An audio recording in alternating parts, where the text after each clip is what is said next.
CH-82 Ravan और spirit great fire soul उस बवंडर के गुजरने के बाद बांध के पास का नजारा पूरी तरह बदल गया था। कई पेड़ उखड़ गए थे, बड़े बड़े पत्थर यहाँ वहां पड़े हुए थे, सब कुछ उथल पुथल हो गया था। और इस उथल पुथल के ठीक बीचों बीच खड़े हुए थे सिंघानिया फैमिली के वो 4 मैजिशियंस। उन्हें देखकर ऐसा लग रहा था कि उन्होंने उस ड्रैगन बवंडर से बचने के लिए किसी तरह के मैजिक टूल का इस्तेमाल किया था। अगर उन्होंने ऐसा नहीं किया होता तो वो उस ड्रैगन जैसे बवंडर में फंस गए होते और इतनी ऊंचाई से गिरने के बाद वो जिंदा ही नहीं बचते। उन्होंने खुद को उस ड्रैगन बवंडर से बचा तो लिया था, लेकिन उन्हें देखकर साफ समझ में आ रहा था कि वो बेहद मुश्किल से बचे थे। उनके कपड़े फट गए थे, बाल बिखर गए थे, लेकिन उन्हें ज्यादा चोट नहीं आई थी। सिंघानिया फैमिली के उस हैंडसम मैजिशियन का चेहरा गुस्से से लाल हो गया था। दोनों ही ग्रुप्स अब फॉर्म में आ चुके थे। अब उनमें से कोई भी अपने इंटरमीडिएट स्पेल्स का इस्तेमाल करने से झिझक नहीं रहा था। ये देखकर मिस मीरा और आरव थोड़े और पीछे चले गए थे। ये मैजिक फाइट सिर्फ 10 मिनट तक चली थी और कई सारे मैजिक टूल्स का इस्तेमाल भी हो रहा था। आखिरकार उस हैंडसम मैजिशियन ने अपनी डायमंड तलवार निकाली और हंटर मैजिशियंस के रॉक बैरियर को चीर दिया। ये देखकर हंटर मैजिशियंस हैरान हो गए थे। अब उनके पास अपने डिफेंस में इस्तेमाल करने के लिए कुछ भी नहीं था। उन्हें देखकर ऐसा लग रहा था कि सिंघानिया फैमिली के मैजिशियंस ने उनके दांत खट्टे कर दिए थे। आज मैं हंटर टीम को नहीं छोड़ूंगा। अगर तुम लोग अभी यहाँ से नहीं निकले तो मैं तुम सबको जलाकर राख कर दूंगा। कोई तुम्हें ढूंढ भी नहीं पाएगा और तुम्हारा नामो निशान तक नहीं मिलेगा, उस हैंडसम मैजिशियन ने अपनी फायरबॉल दिखाते हुए गुस्से में कहा। हंटर ग्रुप का लीडर राज और बाकी मैजिशियंस वहां से जाना तो नहीं चाहते थे, लेकिन अब उनके पास खुद को प्रोटेक्ट करने के लिए कुछ भी नहीं था। ऐसा नहीं था कि हंटर मैजिशियन सिंघानिया फैमिली के मैजिशियन से कमजोर थे। अंतर सिर्फ इतना था कि सिंघानिया फैमिली के मैजिशियंस के पास बहुत ज्यादा मैजिक टूल्स थे। वो सिंघानिया फैमिली के मैजिशियंस को तो हरा सकते थे, लेकिन मैजिक टूल्स को नहीं। ऐसे वक्त पर एक आम मैजिशियन होने और एक पुरानी मैजिक फैमिली का मैजिशियन होने में अंतर साफ समझ में आता था। ठीक है, हम यहाँ से जा रहे हैं, राज ने अपने हंटर टीम के मेंबर को उठाकर ले जाते हुए कहा, जो बेहोश हो गए थे। देखा जाए तो हंटर टीम के लोगों को खुश होना चाहिए था कि इस मैजिक फाइट में कोई मरा नहीं था, वरना अगर सिंघानिया फैमिली के लोग चाहते तो आसानी से उन्हें मार भी सकते थे। ऐसे खजानों के लिए मैजिक फाइट होना बहुत आम बात होती थी और ज्यादातर ऐसा होता था कि जो मैजिशियन ज्यादा ताकतवर होता था उसके ही हाथ खून से रंगे हुए होते थे। हंटर मैजिशियंस को फायर सोल से ज्यादा अपनी जान प्यारी थी, इसलिए वो लोग कुछ ही पलों बाद वहां से चले गए थे। हंटर मैजिशियंस को वहां से जाते हुए देखकर सिंघानिया फैमिली के मैजिशियंस ने एक गहरी सांस ली। आज तो मुझे लगा था कि बस हम हार ही गए, और सच कहूं तो मैं पूरी तरह से थक चुका हूं, सिंघानिया फैमिली के एक मैजिशियन ने कहा। ये तो विष्णु भाई की बदौलत आज हम बच गए। उस हैंडसम मैजिशियन यानी विष्णु के चेहरे पर अब भी चिंता की लकीरें नजर आ रही थी। वो ये सोच रहा था कि अच्छा हुआ जो वो इन तीनों मैजिशियंस को अपने साथ लाया, नहीं तो आज उसकी जान न बचती। देखा जाए तो हंटर मैजिशियंस ज्यादातर मैजिकल बीस्ट से मुकाबला करते थे, इसलिए शहर में रहने वाले इंटरमीडिएट मैजिशियंस से वो ज्यादा ताकतवर होते थे। इसलिए अगर विष्णु आज अकेला आया होता तो शायद घर वापस न लौट पाता। अब वो हंटर ग्रुप यहाँ से जा चुका है, तो क्यों न हम अपना खजाना बटोर लें, एक मैजिशियन ने कहा। हाँ, अगर मुझे फायर सोल मिल जाता तो श्रेया भी मुझे भाव देने लगती। अभी तो वो मेरी तरफ देखती भी नहीं है, सिंघानिया फैमिली के एक मैजिशियन ने कहा। हाँ, अब सपने देख लिए तो ये मुझे दे दो, इसके बदले में तुम लोगों को कुछ तो मिल ही जाएगा, विष्णु ने अपने महंगे कपड़ों को ठीक करते हुए कहा। सिंघानिया फैमिली के बाकी मैजिशियंस विष्णु की बात सुनकर हैरान रह गए थे, लेकिन वो तुरंत ही मुस्कुराने लगे। सच तो ये था कि वो लोग विष्णु के खिलाफ जा ही नहीं सकते थे, उन्हें उसकी हर बात माननी ही होती थी। विष्णु सिंघानिया फैमिली का वारिस था और वो लोग दूर के रिश्तेदार थे, इसलिए अगर उन्हें सिंघानिया फैमिली से अपने लिए मैजिक रिसोर्सेज चाहिए थे तो ये फायर सोल तो बेशक विष्णु का ही था। अरे इतनी जल्दी क्या है, तुम ये खजाना अपने साथ ऐसे कैसे ले जा रहे हो? ये तो सिर्फ मेरा है, और रही इसके बदले तुम लोगों को कुछ देने की बात, तो मैं तुम लोगों को तड़पा तड़पा कर नहीं मारूंगा। जब वो चारों अपने इस खजाने को ले जाने की बात कर रहे थे तो अचानक पास से उन्हें एक आवाज सुनाई दी। तभी उन्होंने देखा कि एक 25-26 साल का आदमी, जो कि दिखने में बहुत हैंडसम था और बेसबॉल कैप लगाए हुए था, उनकी तरफ बढ़ रहा था। उस आदमी के वहां आते ही मैजिक फाइट का जो ऑरा था वो खत्म हो गया था और एक ऐसी फीलिंग चारों तरफ फैल गई थी जिससे वहां मौजूद सारे सिंघानिया फैमिली के मैजिशियंस की पीठ में झुरझुरी दौड़ गई थी। उस आदमी का ऑरा बिल्कुल किसी एक्सपर्ट के जैसा था, लेकिन साथ ही साथ बेहद भयानक भी था, बिल्कुल एक मैजिकल बिस्ट की तरह जो किसी को मारने से पहले बिल्कुल भी नहीं सोचते थे। ये आदमी देखने में तो बेहद आम था, लेकिन इसके किलीब ओरा से समझ में आ रहा था कि ये कितना खतरनाक था। अब तुम कौन हो और तुम्हारी इतनी हिम्मत कैसे हुई कि तुम सिंघानिया फैमिली का खजाना छीनने की धमकी दे रहे हो? विष्णु ने गुस्से में कहा। तुमने मेरा नाम तो सुना ही होगा, रावण नाम के आदमी ने अपनी कैप निकल कर अपनी शक्ल दिखाते हुए कहा। जिस चीज को लोग देखकर सबसे ज्यादा शौक हुए थे, वो था उस आदमी के माथे पर एक निशान। ये निशान सिर्फ उन लोगों के माथे पर होता था जिन्हें मैजिक कोर्ट से मौत का फरमान मिला होता था। ये तो रावण है, उन तीनों में से एक मैजिशियन ने कहा। अगर मैं गलत नहीं हूं तो तुम्हारी फैमिली में एक लड़की थी, रावण ने कहा। मोहिनी, कुछ भी कहो, वो सच में बेहद स्वादिष्ट थी, रावण ने ये कहा और जोर जोर से हंसने लगा। हा हा हा हा हा हा हा, तुम तो वही थे जिसने मेरी बहन को किडनैप करके उसकी हत्या कर दी थी। अरे, उसे मारने में जितना मजा नहीं आया था, उससे ज्यादा तो उसे पका कर खाने में आया था। रावण को देखकर ऐसा लग रहा था कि उसके मुंह से लार टपक रही थी। वो किसी मॉन्स्टर की तरह था। जैसे ही उन चारों लोगों ने ये सुना, उनके रोंगटे खड़े हो गए। उन्हें पता था कि किसी ने मोहिनी को किडनैप कर लिया था, लेकिन वो ये नहीं जानते थे कि इस नरभक्षी आदमी रावण ने उसे सच में खा लिया था। वहीं थोड़ी दूर छिपा हुआ आरव डर के मारे मिस मीरा की तरफ देख रहा था। ये आदमी तो बिल्कुल सिरफिरा है, ये इंसानों को कैसे खा सकता है? मुझे तो इसमें और मैजिकल बीस्ट में कोई अंतर नहीं दिख रहा, आरव ने मिस मीरा से कहा। इसलिए हम इस आदमी को बचकर नहीं जाने दे सकते, ये इंसानियत के लिए एक बहुत बड़ा खतरा है, मिस मीरा ने आरव से कहा। हाँ, लेकिन सिंघानिया फैमिली के ये मैजिशियंस कमजोर नहीं है, मुझे लगता है। इससे पहले कि आरव अपनी बात खत्म कर पाता, हा हा हा हा हा हा हा हा, रावण जोर जोर से हंसने लगा। उसकी हंसी बेहद डरावनी थी, मानो कुछ बहुत बुरा होने वाला था। जब वो पागलों की तरह हंस रहा था, तब आरव ने देखा कि आसमान से कुछ बहुत बड़ा नीचे आ रहा था। वो देखने में किसी बड़ी मकड़ी के जाले की तरह लग रहा था, जो सीधा उन चार मैजिशियंस को अपने जाल में फंसाने के लिए आ रहा था।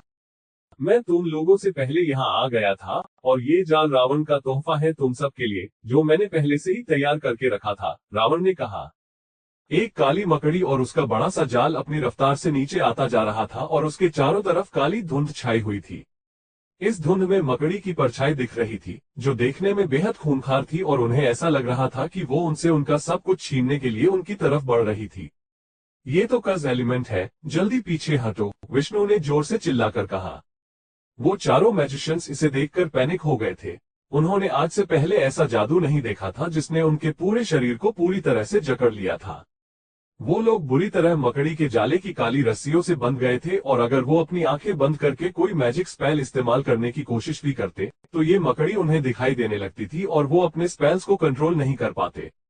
नहीं, हमें बहुत देर हो गई है, मिस मीरा ने अचानक कहा।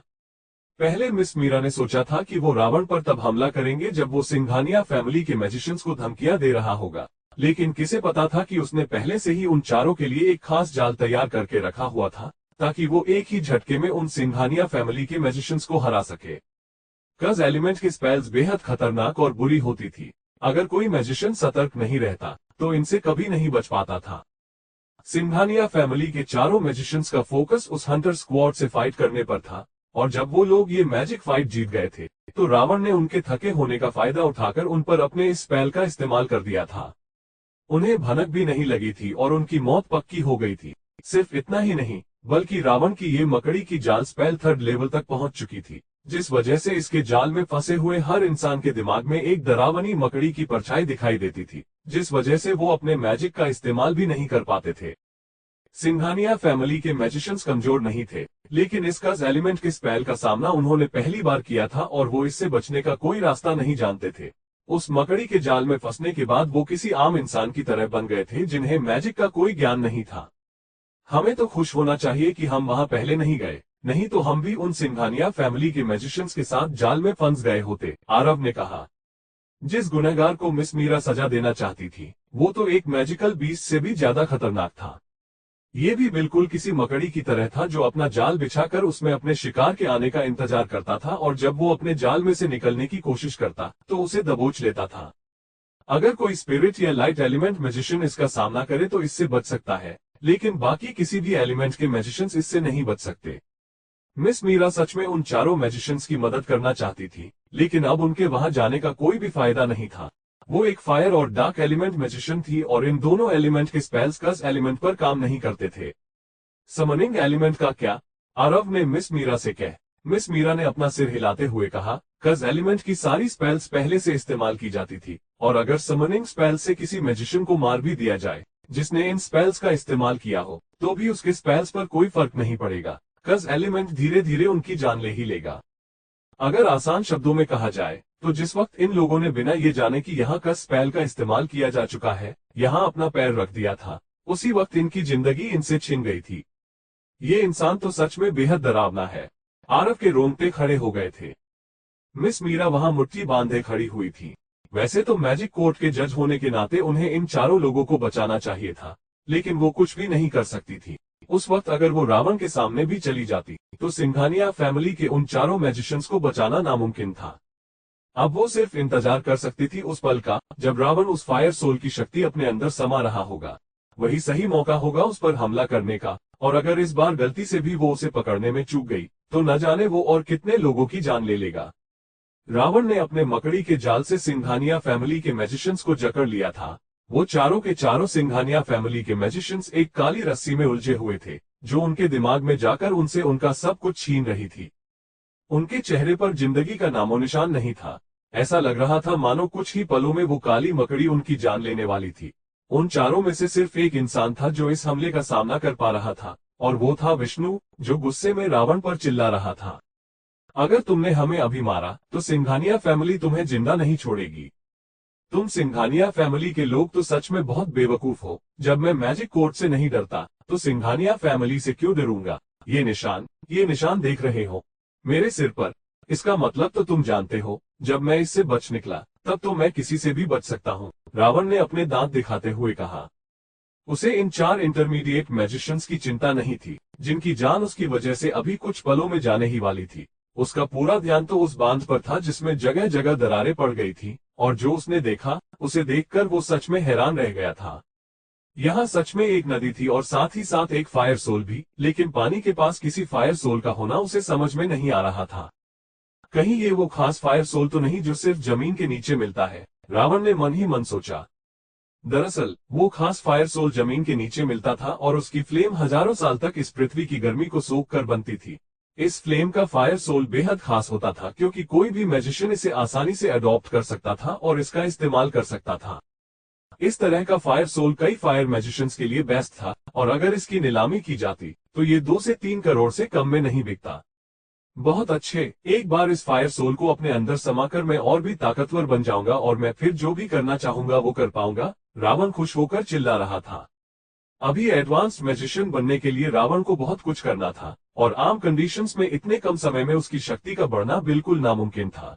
लेकिन इस फायर सोल के उसके अंदर समाते ही उसकी शक्तियां कई गुना बढ़ जाती। अब देखता हूं कौन से हंटर मैजिशियंस और कौन सा मैजिक कोर्ट मुझे सजा देगा।